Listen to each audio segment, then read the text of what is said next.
you hear me? Yes. ID. APC 897504C. Can you move your head?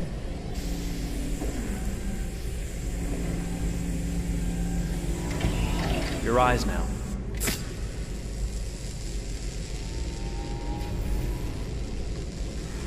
Cervical and optical animation checked. Now give me your initialization text. Hello. I'm the 3rd generation AX400 android. I can look after your house, do the cooking, mind the kids. I organize your appointments. I speak 300 languages, and I am entirely at your disposal as a sexual partner. No need to feed me or recharge me. I'm equipped with a quantic battery that makes me autonomous for 173 years. Do you want to give me a name? Yeah. From now on, your name is Kara. My name is Kara. Initialization and memorization checked. Now, can you move your arms?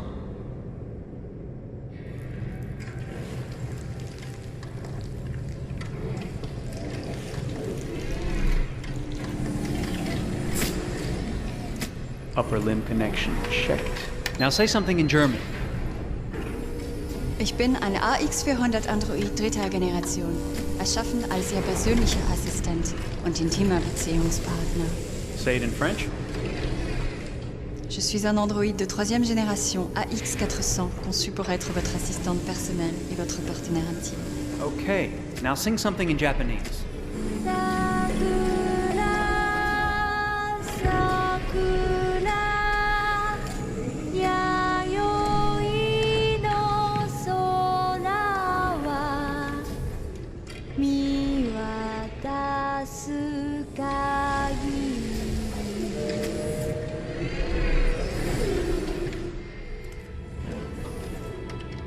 Multilingual verbal expression checked. Go ahead, take a few steps.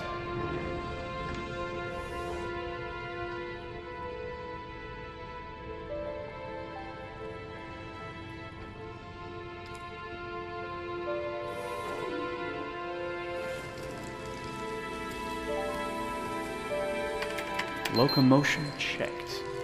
Great, you're ready for work, honey. What's going to happen to me now? I'll reinitialize you and send you to a store to be sold. Sold? I'm a sort of merchandise. Is that right? Yeah, of course you're merchandise, baby. I mean, you're a computer with arms and legs and capable of doing all sorts of things. And you're worth a fortune. Oh, I see. I thought... You thought? What did you think? I thought... I was alive. Shit, what is this crap? That's not part of the protocol. More memory components going off the rails. Okay, recording. Defective model. Disassemble and check the required components. You're disassembling me, but why? You're not supposed to think that sort of stuff. You're not supposed to think at all, period. You must have a defective piece or a software problem somewhere. No, I feel perfectly fine, I assure you. Everything is all right.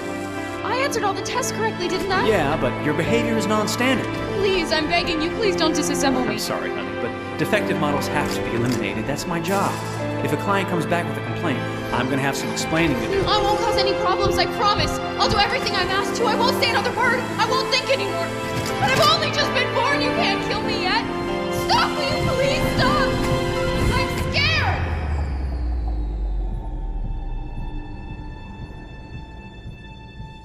I want to live.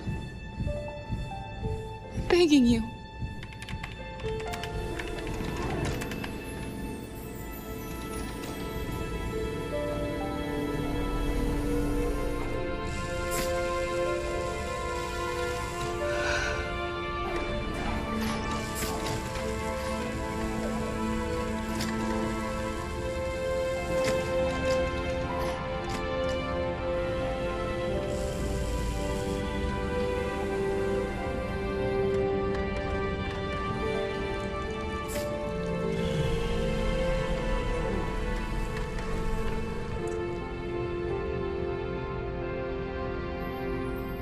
Go and join the others.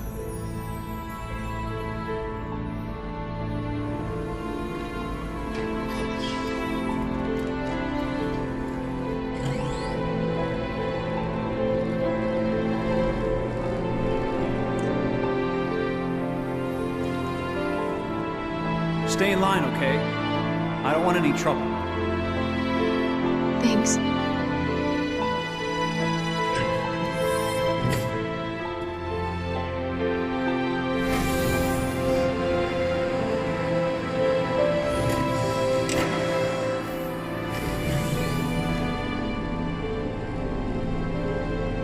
My God.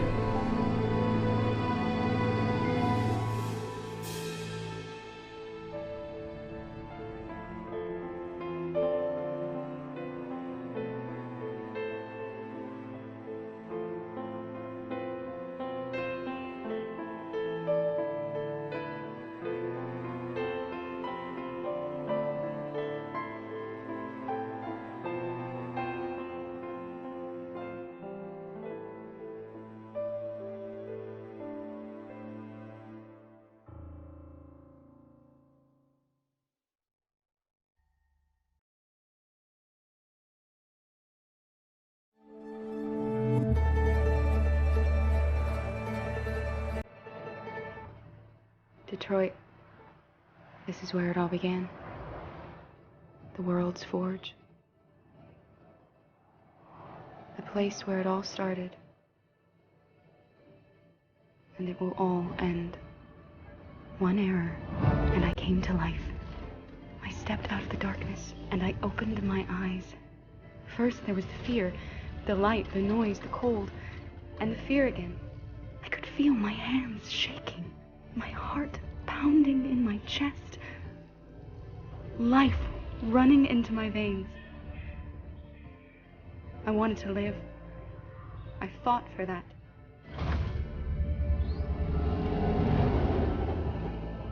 I had to find out what was outside.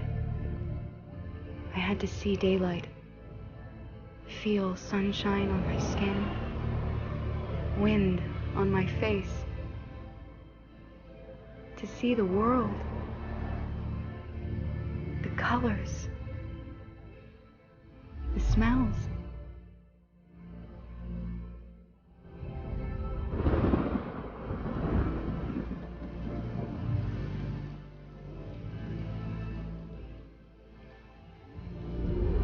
But the world is not what I imagined. It is dark and cold. It is harsh and violent, unfair and brutal. It almost convinced me I was nothing. Less than an object, just an obedient machine. But deep inside me, I could feel something different. A gentle and warm whisper telling me that I am alive. I had to escape. I had no choice. Escape to love, to hope, to live, to figure out what that force inside me was. Maybe I will change the world. Maybe I will choose a different path. Now, it's up to me to decide. My name is Kara. I am one of them. This is our story.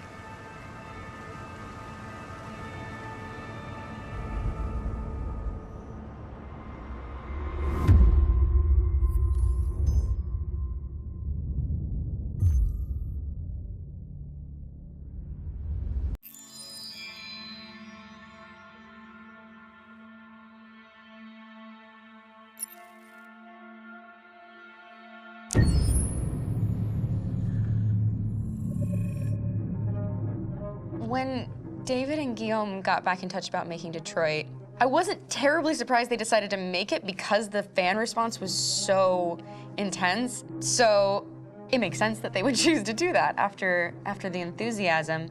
It was a challenge, and it was just an interesting thing to get my head around how to approach this character now as a different, much older person, and whether or not she had changed. And I'm very happy to say that with Detroit, I've had the opportunity to see Kara grow so much more than I ever expected. You do the housework, the washing, you cook the meals, and you take care of... God damn it, where the fuck's the rat gone now? Alice! Alice! I mean, she starts out essentially how she does in Kara, in a very, not robotic, but, you know, android other way, and getting to take this journey where she becomes more and more human as it goes on. You know, and as an actor, that's a wonderful exploration in every way, whether it's how she sits, her posture, how her voice changes, how emotions change, and how much emotion is based on things like empathy and social experience. And so having, you know, as much material as I got with David to have this huge, nuanced arc was really incredible. Why couldn't we just be happy? This experience has been quite different than the experiences I've had shooting film or TV or doing theater work. I have 83 dots on my face and a really flattering black wetsuit type thing, and you're jumping around with props, and it's kind of like being a 10-year-old imaginative kid, which is fun. There's 80 cameras around us. It's already lit. So we just shoot and shoot and shoot and shoot and shoot. There's no change of sets, there's no hair and makeup, there's no wardrobe, so we move really fast, and we'll go through about 35 pages in a day. Working in TV or film, we'll probably do 6 pages a day. It's kind of acting boot camp. It's like working out constantly. I mean, you're doing this thing, and then you got to do something that's completely other back to back to back. And so that kind of process of working is very challenging, but it's also very exciting because you just have to keep coming up with new ideas, and your head goes all over the place because you're trying to keep track of basically 4 different storylines for each different response. You shot that girl, for fuck's sake. It was a machine that looked like a girl. Yeah, I know what I should have done. I just told you I couldn't. All right, I'm sorry. The fact that David Cage, he's telling like many stories interwoven from beginning to end is super complicated and super impressive, and I have no idea how he keeps it all in his head. He's not just the writer or the director who's seeing this from the outside eye, he's also thinking about the player walking through this space. You know, only somebody who really, really loves not the work, but like these characters and these stories and cares about doing something meaningful would invest that much in it. And it's always inspiring to work with somebody who cares that much. My experience with motion capture is this one.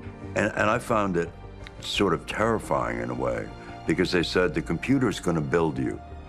But then, as we got into it, I realized all the elements of it were still artistic. I just dipped into a really brilliant setup here. I've never seen anything like it. And this won't turn me into a product because I was playing a character. So it's wonderful. In the game, Detroit comes back because of a revolutionary industrial rebirth. And there's no reason why that can't happen in Detroit, because they have such tremendous infrastructure for millions and millions of people who can very easily support, you know, a new industry.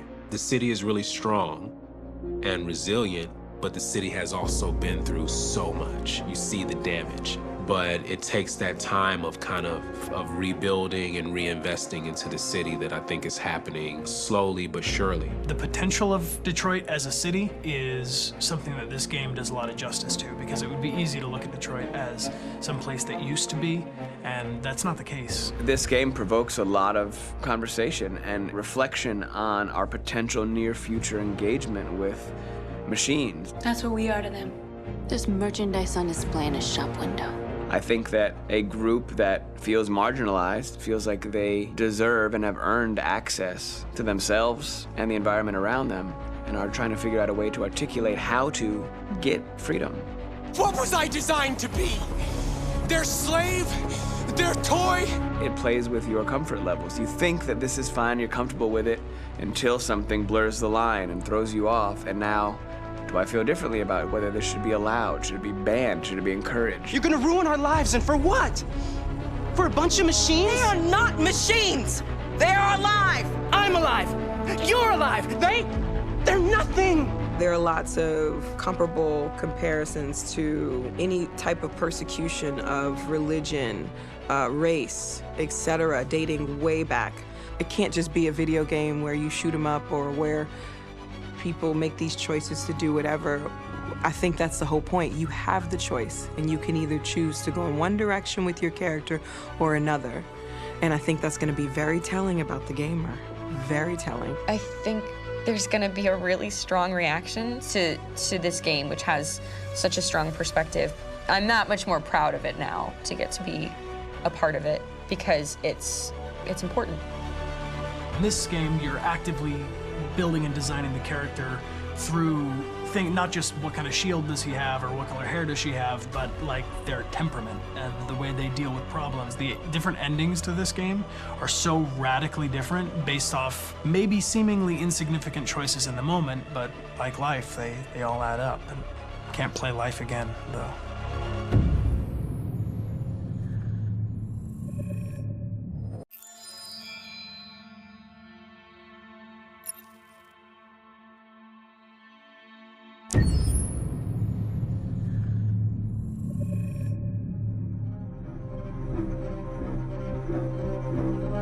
My name is Marcus.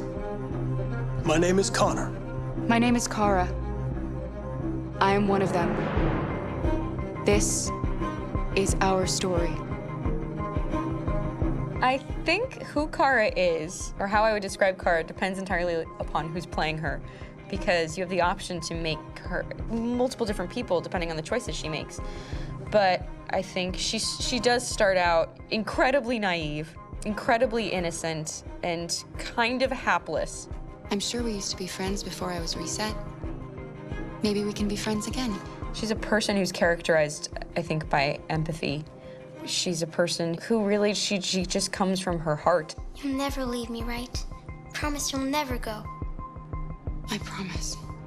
Kara, please! Are you okay? Are you hurt? Wait a minute. Leave her alone! Kara, leave her alone! The really beautiful thing that I've had the gift to be able to do is to essentially build a person from the ground up, because that's what she's doing throughout the game. And with every experience she has and every person she meets, she's building, you know, first emotions and then the sense of judgment. And it's sort of an exploration of what it is to be a human. Don't worry.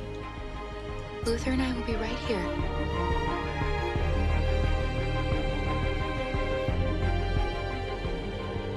David and the creators have painted a really intriguing and engaging picture of a near future where we rely upon androids for a lot of our service class business, the class that serves us, that helps us, that handles our baristas and our drivers and our housemaids. And what is humanity, where we tap into it, how and why we treat each other the way that we do.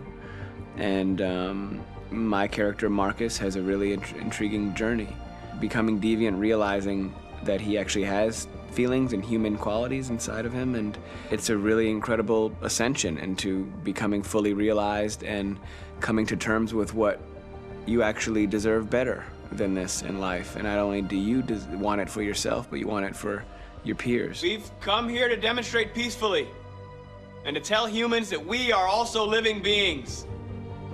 All we want is to live free. You know what? This thing, Dad, is not your son. It's a fucking machine! I think that a group that feels marginalized, feels disenfranchised, feels like they deserve and have earned access to themselves and the environment around them, and are trying to figure out a way to articulate how to get freedom. Connor is analytical. Connor takes things literally. He starts in the beginning place where he's very mechanical. He feels nothing inside, of course, and it's all just a system, a protocol that he is executing to get whatever he wants to happen, which is help humans stop deviants and to find the link between deviant androids. You were designed to serve humans, not kill them. What was I designed to be? Their slave? Their toy? Just say, I killed him. Is it that hard to say? Stop it! Stop! But of course, over the course of the story, and depending on the player's choices, Connor can grow in many different ways. He can deviate from that procedure or not. Moment of truth, Hank. Am I a living being? Or just a machine?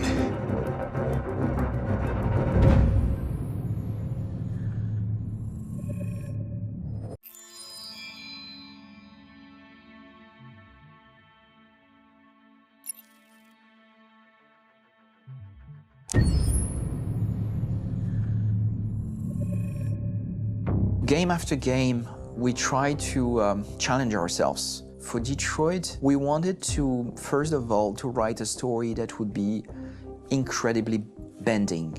which means the most non-linear story that we've ever created. And we wanted really the player to have the possibility to change the story, change his own journey. When you're writing at Quantic, you're writing for an interactive medium. You know, when you're working in television, you'll put a character in a difficult situation, and you as a writing team will argue about what would that character do. But ultimately, you have to decide what happens, and you just show the audience.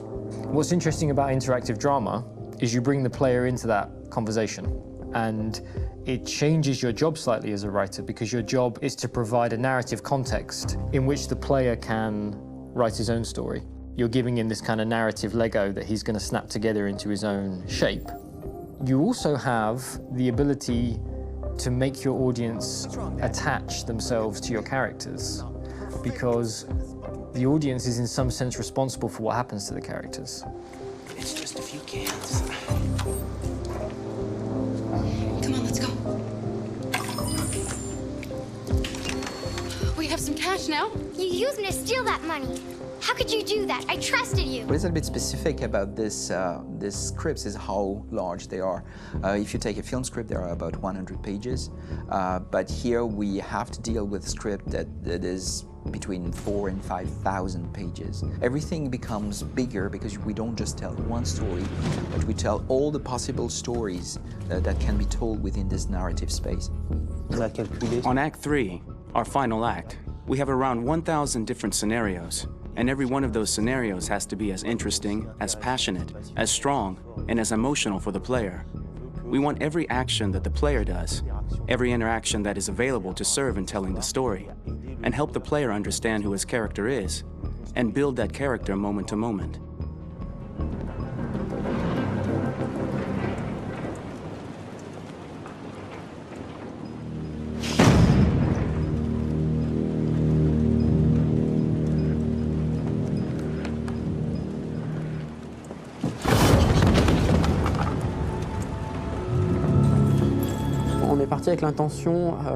We started with the intention pretty early on that we would never lie to the player. So we implemented a visible tree structure in the game that players can consult during a scene or at the end of it, which shows exactly what they did and what they missed. There are games out there offering world exploration. We offer narrative exploration. You know, keeping control of such a wide and large story is a huge challenge. So same thing when you shoot with actors, because you will need to shoot many different versions of each dialogue, of each scene. For actors, it's a huge, huge challenge. Because of the style of the game, you have so many different ways that the character can go. Every decision, it's what I call kind of choose your own adventure. Like every decision that the player makes, it's going to open up 40 more pages of material and experience that ties in, which means as a performer, you have to try to continue to make things feel real that the player might not ever see, but also that in performance, it's not always connected to a previous act. It's grueling, it's hard work, but it's a great team, and I enjoy doing it. I was really frustrated, until I got to this point where I kind of was able to step outside of my own experience and even in a lot of ways my own process, and be able to step outside of that and okay, this is something new, what do you need? How do I meet you there? How do I give you what you need and still feel like I'm doing what's right? And once I did that, then all of a sudden it got really fun. It was much freer, and having to approach it in a new way and think about the player and think about how it serves them and what I'm doing for them or what I'm letting them into. It's really, I think, helped me grow in general.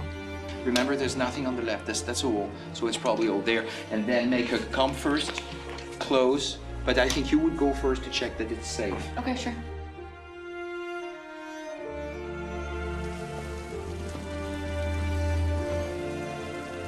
The most enjoyable thing about working in performance capture on this kind of project is that if I shot a film, I would get to do one of these endings. I get to do so many different things as Connor. Your head goes all over the place because you're trying to keep track of basically 4 different storylines for each different response. What's the name of my dog? Buddy? Scout.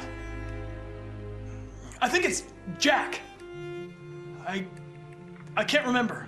So I worked with physicality a lot because it was a good way to anchor myself in these different rings of the tree. As the story grows out, I know where that is physically in my body, and then I can switch more continually on set.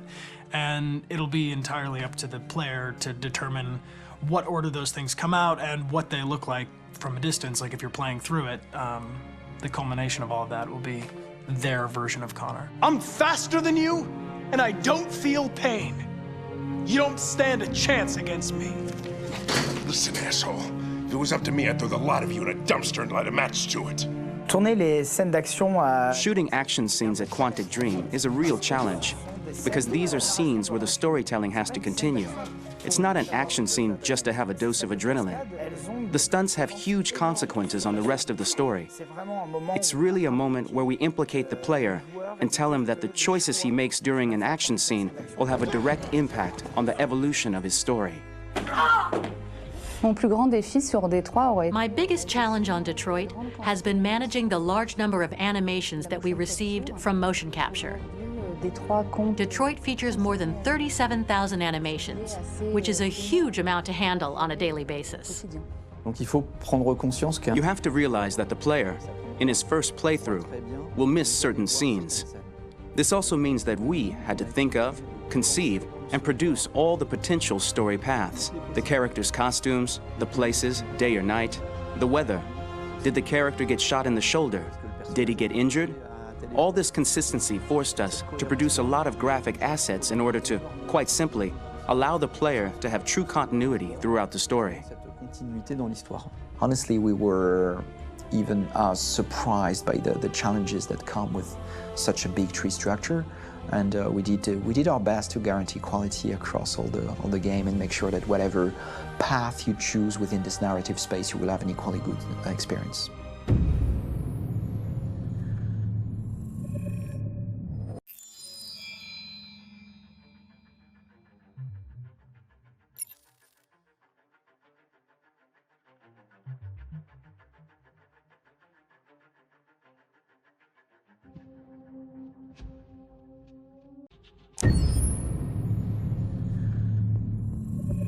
Detroit Become Human was produced over a period of 4 years. Here in Paris, we have a team of about 180 people. And to that, we need to add also all the outsourcing with our partners in the Philippines, in China, Vietnam, and in India.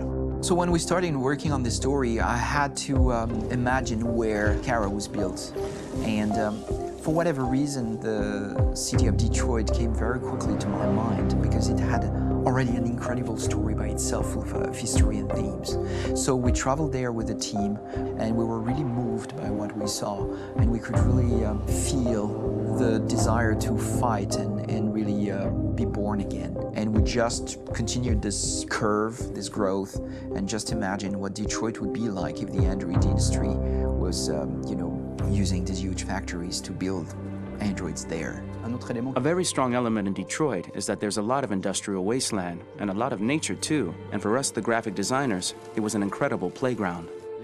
The destroyed zones which we wanted to preserve, we appropriated them to turn into something else. Then in the areas that needed to be rebuilt, we were able to imagine our Detroit of the future.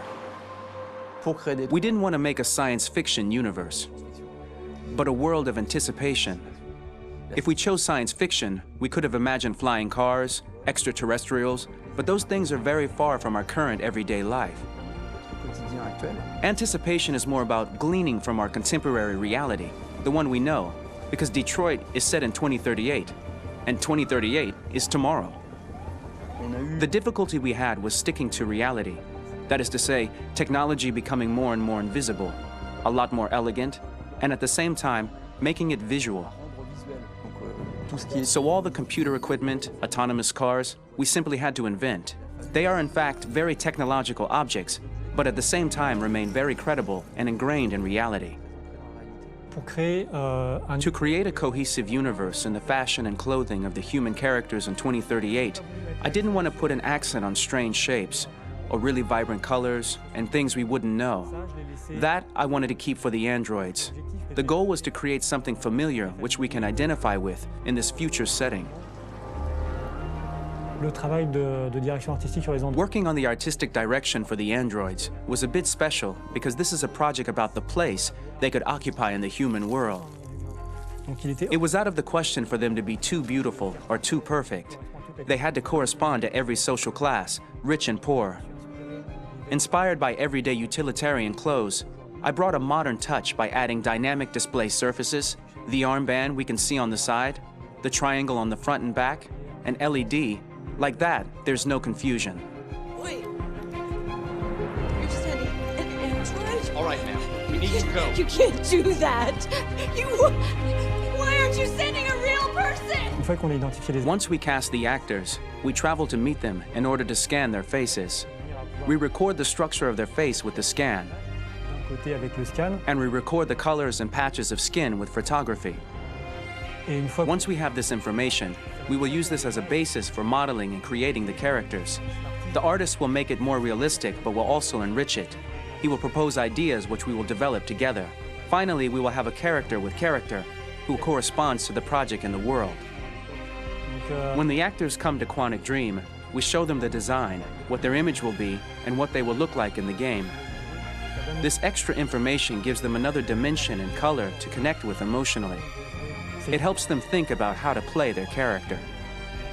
Your mission. That's all you care about, huh? You should consult a professional who can help you. Beat it, you hear me? Get the hell out of here! So there are 3 types of shoots at Quantic Dream. Shooting and performance capture, where you capture the whole actor, his voice, his face, and his body. These shoots are obviously done with American actors because the game's original version is in American English. After that, there are the body-only shoots, representing around 250 days of filming, while the performance capture is 100 days of filming. Now, body-only shoots, there are 2 types. There are the action shoots and the technical shoots, which are mokit shoots. Mokit is when the player controls a character on the screen, and he moves in an environment to explore it.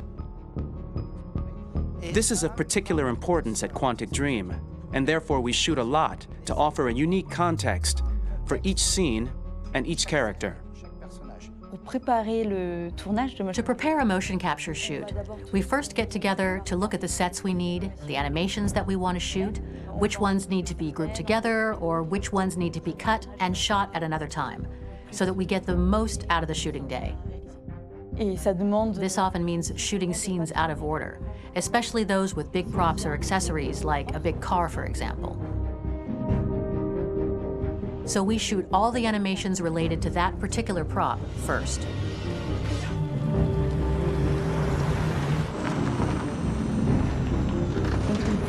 The biggest challenge for the mocap team was shooting a Spider-Man mokit. We had to build a wall and attach an actor to a harness with cables so we could pull him up and render him climbing. The shooting on this game took about, I would say, more than a year, maybe 1 and 2 years, with about 300 actors on set, so it's quite a massive production. But so much happened on this set, between the stunts and the shootings with a little girl and all these great actors that we had. It was really a very, very memorable journey for the team and for myself. Today, Detroit has over 37,000 animations. When we retrieve the motion capture data, it's just a cloud of points, which represent all the markers worn by the actors. From this cloud of points, we have a phase called retargeting, which gives us a skeleton. This skeleton will be applied to the characters of the game. There is still work to be done, but this gives us the main movements. Since we are working on something very realistic, we must recognize the actor and also recover all the emotion he expresses in his performance. We use a system of facts, an identity card for each actor. We make the actor do a whole range of facial expressions. Then we recover all the expressions and paste the animations on a puppet that Jan has prepared. I then recover and refine these poses. I might stretch the lip, reinflate a cheek, tiny details that make the finished product really capture the actor. Because of the nature of our mocap system today, when we receive the animations, we're missing eye movements, and so the character has that dead look. He really has no eyes, so then it's a big part of the work for the animators to find the regard of the actor in relation to his position, in relation to the body, etc. It was crazy when I saw the newest model for Kara, because they've been working on it, and this was the first time I literally jumped in my seat. It not only looked so much like me, it was the fact that it looked so lifelike. It wasn't that it looked just like it was a camera, it was something else, you know, but it looked alive. It's exciting, and it's kind of terrifying.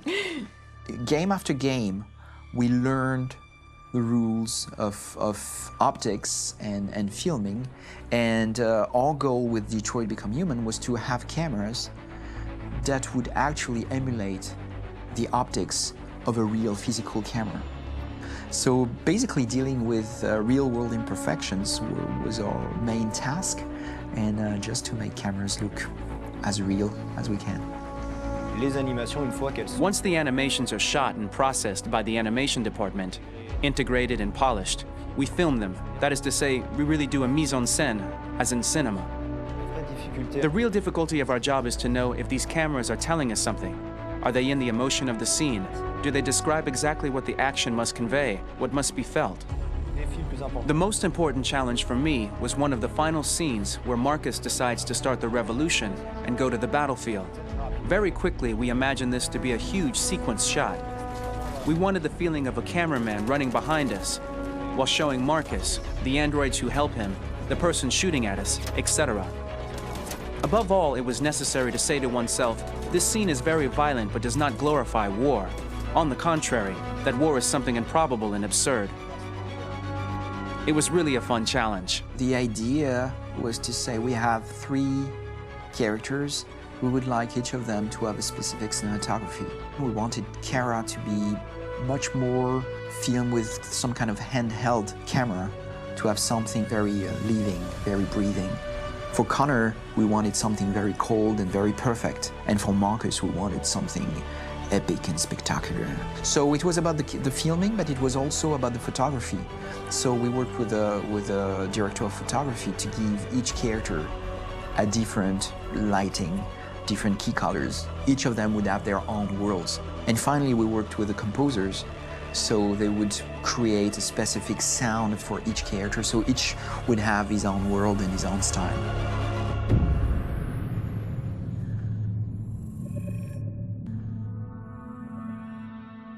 For the soundtrack of the game, we tried to be very close to what is done in film. We were constantly asking at each place in the game, why are we putting music here? What is it going to say? So we focused the music on bringing emotion, which is interactive and supports the character's arc. I'm sorry, honey. I'm sorry. I'm sorry. You know I love you, don't you? You know I love you. We make games that are very narrative. We're really into interactive drama, so the soundtrack also had to go in that direction, supporting the 3 characters' very different stories. We really wanted 3 colors, 3 musical sound identities, and from there, having 3 composers made sense, since the story of Kara, Marcus, and Connor are all completely different.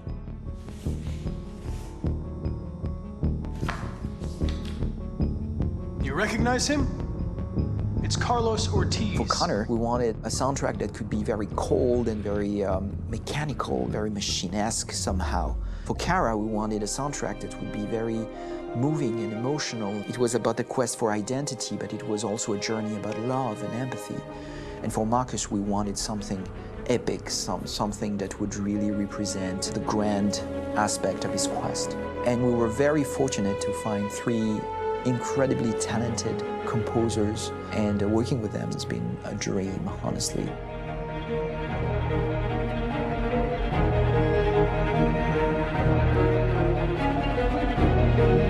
My name is Philip Shepherd, and I'm a composer and a cellist and a producer. And today we're at Abbey Road Studio One, which is my favourite studio in the world. And today we're recording the soundtrack for Kara from Become Human.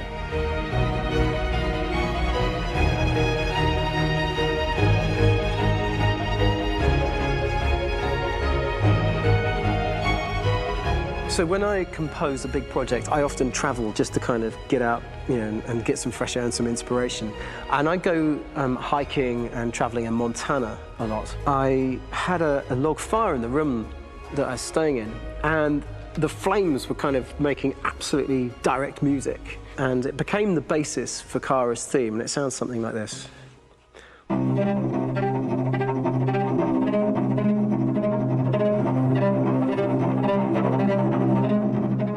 Now, over the top of that, I found a little theme that just seemed to fit over the top, which is taking Kara's name, Kara, and just using like a two-syllable motif, and it sounds like this.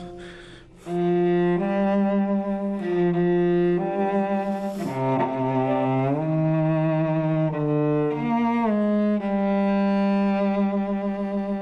going to pull through this, Alice. As long as we're together, nothing can hurt us.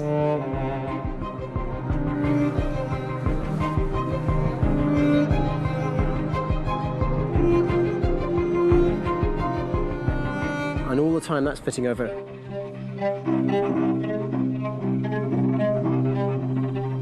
So it kind of works in lots of levels. And in fact, every single theme in the score has one of those elements built into it, and it becomes sort of the DNA of every single tune.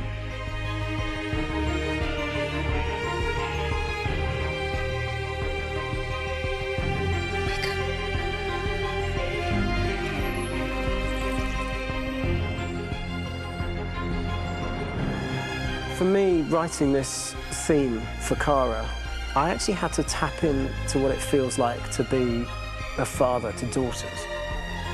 I really had to tap into everything I feel about my daughters and thinking, well, if I had to write music for them and that sense of trying to protect them but also give them the freedom, that's totally where it came from.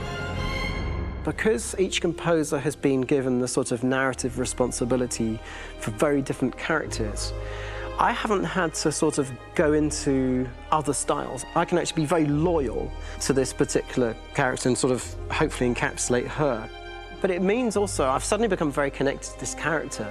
And if for some reason it goes to game over early, I'm getting mortified, you know? They're over there! Starting a new project, for me personally, it's always finding the right tone, finding the right color, I like to call it. For me, it's finding that right texture that actually sits against picture really well. One of the biggest things is I created custom instruments for Connor.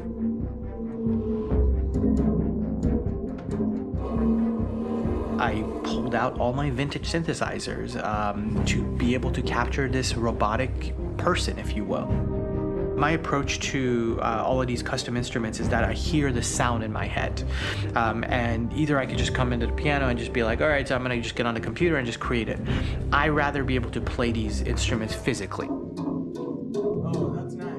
If you can do the dun, dun, dun.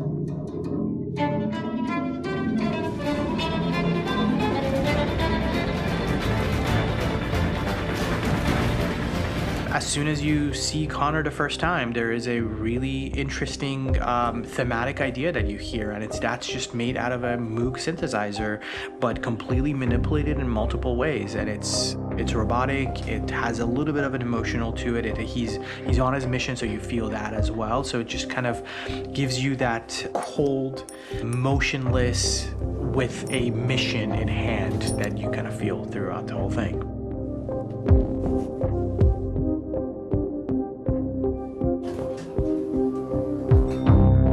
Because the music evolved, one of the things that I was very weary and I was very kind of focused on was the way that the music has to evolve. So my idea behind it was that Connor is a singular android that could at any point become a deviant or could actually stay as an android. So I created a more or less an Connor theme, and then I was able to just manipulate it in different aspects of it. Is everything okay, Lieutenant? Chris was on patrol last night. He was attacked by a bunch of deviants. I'm a human being writing for a robot. And throughout Connor's journey, he meets someone, he meets a partner. So how do you deal with a robot feeling? And I've met a partner that I'm gonna work with, or all of a sudden he sees a dead body. Does this robot have an imagination? Does this robot have a feeling? And if yes, how do you translate that into non-emotional music? So it basically at any point I was just like, I can't do this, and then I just do it. Property was damaged and fires continued to rage in several major districts across the city. Some people are asking, have androids become a threat to our security? When I first started really digging in on Marcus, the one thing that I really tried to capture was the transformation process. You know, Marcus is this android that evolves over the course of the game and really goes from kind of figuring out that he's more than just an android. You know, he's starting to develop kind of a human soul in a way. Try to imagine something that doesn't exist, something you've never seen. Now concentrate on how it makes you feel and let your hand drift across the canvas. The other side of Marcus that I really latched onto was that he almost became a savior for a lot of the other androids in the game. So when I started developing the theme for Marcus, I really made it like a church hymn.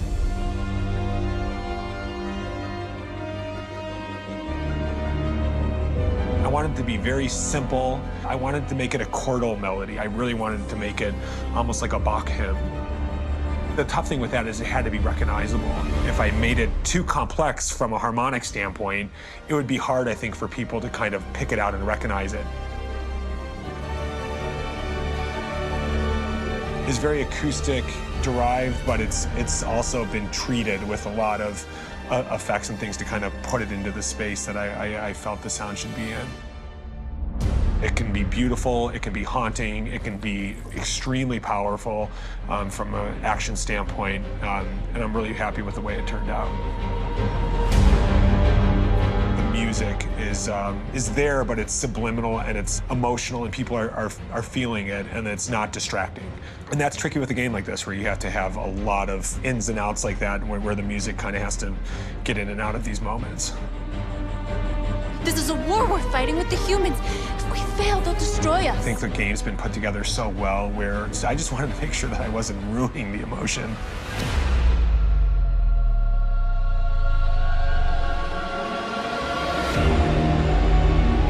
I gotta be honest, when we first started on this path, I said, oh man, this could be pretty messy, you know? I mean, it could feel disconnected, but I mean, it's amazing how they really guided us and got us to really kind of all be in the same world, but at the same time feeling completely different. So it's really gonna stand out and kind of be one of those games where people are really gonna notice the music and kind of how it was crafted, and, you know, and all the hard work that went into being able to pull it off in a graceful way.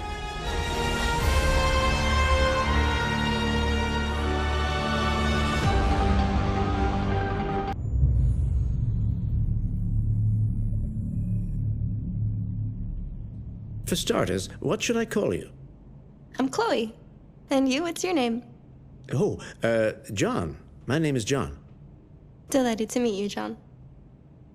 Could you tell us a little about yourself and what you can do, Chloe? Of course. I'm the first personal assistant built by CyberLife. I take care of most everyday tasks like cooking, housework, or managing your appointments, for example. And I understand you're the first android to have passed the Turing test. Could you tell us a little more about that? I really didn't do much, you know. I just spoke with a few humans to see if they could tell the difference between me and a real person. It was a really interesting experience. But this is the first time in history that man has created a machine more intelligent than himself. I gather your brain can perform several billion operations per second, is that right? Absolutely, but I only exist thanks to the intelligence of the humans who designed me. And, you know, they have something I could never have. Really? And what's that? A soul.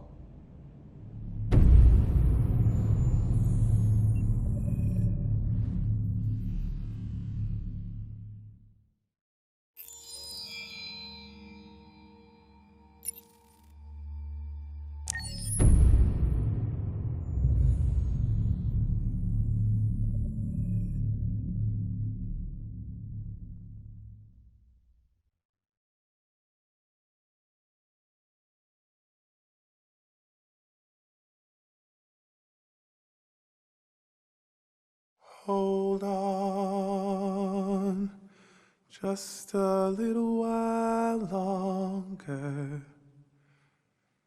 Hold on, just a little while longer. Hold on, just a little while longer. Hey. Everything will be alright. Everything will be alright. Fight on just a little while longer. Fight on just a little while longer. Fight on just a little while longer. Everything will be alright.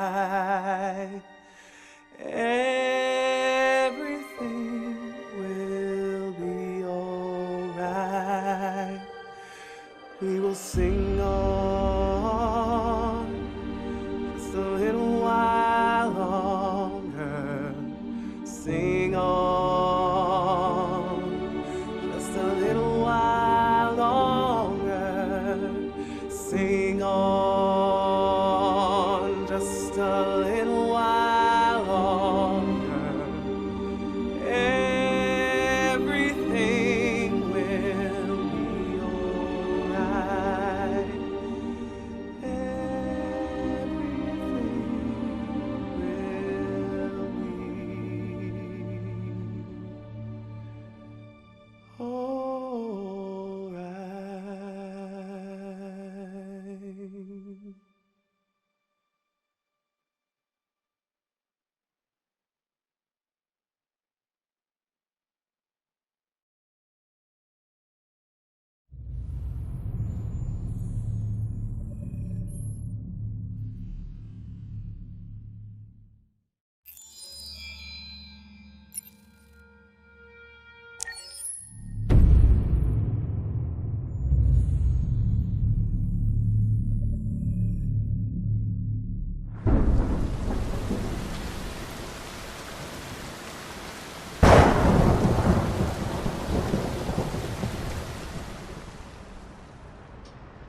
Rock-a-bye baby in the treetop.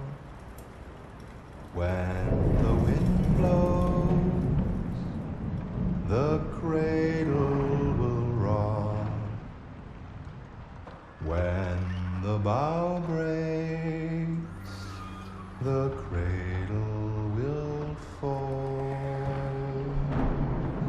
And down will come baby, cradle and all. Rock-a-bye baby in the treetop. When the wind blows, the cradle will rock. When the bough breaks, the cradle will fall. And down will come baby, cradle and all. Rock-a-bye baby in the treetop. When the wind blows, the cradle will rock. When the bough breaks, the cradle will fall. And down will come baby, cradle and all.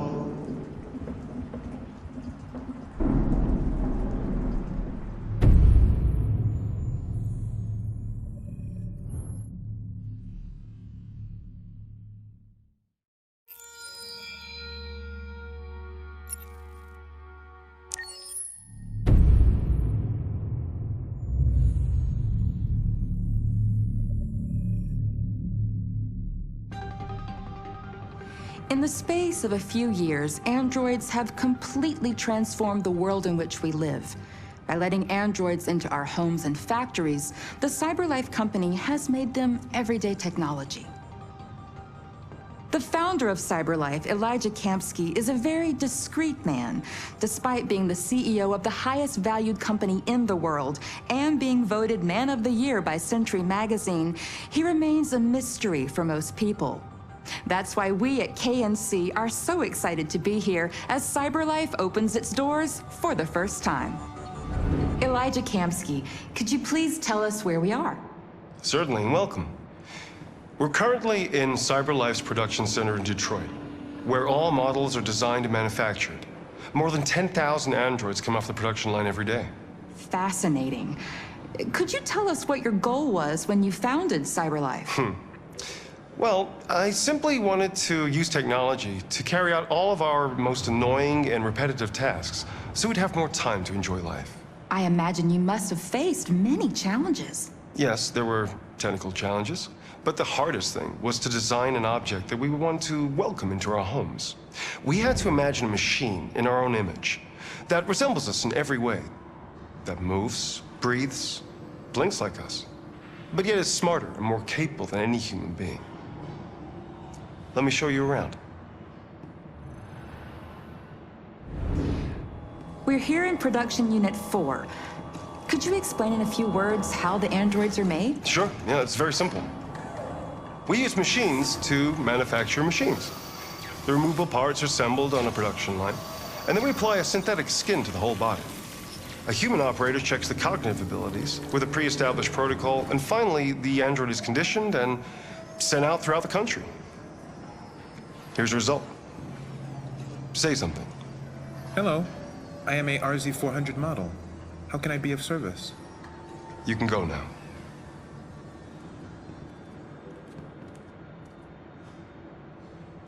Our androids are already replacing humans in many fields. For example, they represent more than 80% of all university professors and 63% of all medical staff.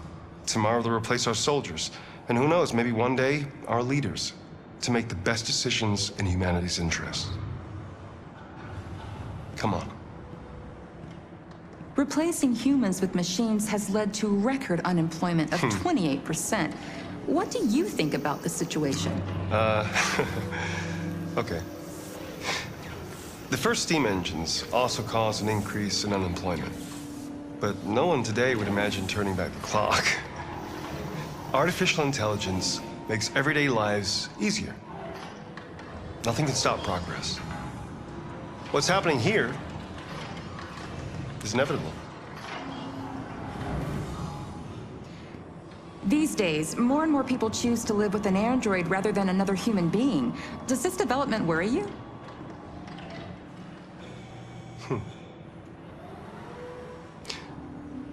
Everything's much easier with an android.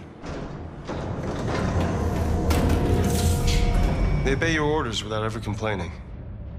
They can cook, discuss philosophy with you, have intimate relationships according to your desires. They never say no. Obviously, they are the perfect partner. Everyone deserves happiness. Why deprive yourself of so-called moral reasons when a machine can make you happy? Many science fiction books tell the story of how machines become more intelligent than us and end up confronting us. Aren't you worried about that possibility?